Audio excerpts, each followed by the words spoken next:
को छोड़ के चाहे सवर्ण समाज वर्ष के लिए किया गया था, जबकि आरक्षण 10 वर्ष के लिए सिर्फ राजनीति में किया गया था। हुआ करते थे, 2-4 लोग पीएचडी किए भी होंगे। ऐसे समय में हमको पीएचडी करने का मौका मिला और वो भी एक ब्राह्मण कोच द्वारा, गाइड द्वारा शिष्य बनाया। मित्रों, आरक्षण की अवधारणा बताते हैं, लेकिन मैं समझता हूं आरक्षण की नींव वर्ण व्यवस्था ने डाली। उन्होंने तय किया ब्राह्मण का काम शिक्षा देना है, राजपूत का काम है राष्ट्र की रक्षा करना, देश की रक्षा, उसमें राष्ट्र की कल्पना ये करना है। लेकिन जो अछूत समाज है, जो अनटचबल है, उसकी गिनती कहीं पर नहीं है। भीमराव अम्बेडकर ने वो काम किया। बाबा साहब डॉक्टर भीमराव अम्बेडकर एक ऐसे व्यक्ति हैं कि जो 1919 से लेकर 1946 कैबिनेट मिशन तक और 1947 से लेकर संविधान निर्माण तक सारे संवैधानिक और कानूनी प्रक्रियाओं में भाग लिया। जितना उनको संसदीय ज्ञान था, जितना उनको कानूनी ज्ञान था, शायद उस देश में किसी को नहीं था। बाबा साहब डॉक्टर भीमराव अम्बेडकर 1926 में ही बंबई विधान परिषद के सदस्य हो गए।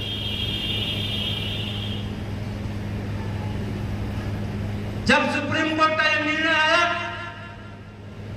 कि आरक्षण हम वर्गीकरण करेंगे, उसने वर्गीकरण किया तो मेरे अंदर थोड़ा, क्योंकि थोड़ा मैं दूसरे किस्म का व्यक्ति हूं, विद्यार्थी जीवन में जब मैं रहता था तब भी मैं रिएक्ट करता था।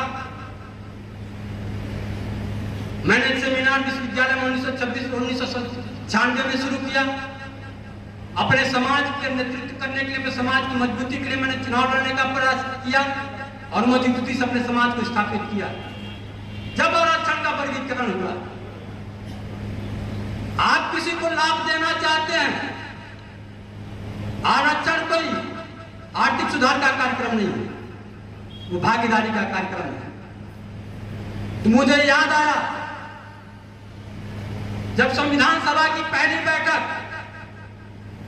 9 दिसंबर 1946 को हुई, तो 9 दिसंबर 1946 को संविधान सभा के अस्थायी तत्कालीन संविधान सभा अध्यक्ष ने अपने भाषण में कहा था, इस देश का संविधान ऐसे व्यक्ति के द्वारा लिखा जाना चाहिए जिसको कई देशों के संविधान का ज्ञान है। उन्होंने कहा कि देश के संविधान का निर्माण उस व्यक्ति द्वारा कराना चाहिए जिसको देश के सामाजिक वातावरण का ज्ञान है। इस देश को केवल संविधान का निर्माण उस व्यक्ति से कराना चाहिए। वो संविधान सभा, मैं उसमें बधाई देता हूं सबको। उस समय बाबा साहब को न चाहते हुए भी लोग राष्ट्र के निर्माण के लिए, देश के निर्माण के लिए बाबा साहब डॉक्टर भीमराव अम्बेडकर चयन किया। क्या है कार्यक्रम पूरा ये कार्यक्रम डॉक्टर सतीश राणा जी के द्वारा रखा गया है गोरखपुर में। मैं उनको बहुत बहुत साधुवाद देता हूँ। इस समय जो है भारतीय संविधान के अंतर्गत जो है लोक सेवक के तौर पर आरक्षण मिलता है और तमाम तरीके के शैक्षिक संस्थानों में आरक्षण मिलता है। तो उस आरक्षण की जो अवधारणा है वो विधिक तौर पर कैसी होनी चाहिए और देश और समाज में इस समय आरक्षण की जो स्थिति है उसको समझने के लिए ये कार्यक्रम रखा गया है, जिसमें मैं डॉक्टर मुकेश कुमार मालवीय काशी हिंदू विश्वविद्यालय से यहाँ पर गोरखपुर में चलकर आया हूँ और मैं विधि संकाय से हूँ। और रिजर्वेशन एक महत्वपूर्ण है, क्योंकि आज भी ओबीसी वर्ग हो, दलित वर्ग हो या जो अन्य ऐसे वर्ग हैं जिनको अल्पसंख्यक वर्ग हम लोग कहते हैं, उनके आरक्षण के साथ कहीं ना कहीं छेड़खानी की जा रही है देश में।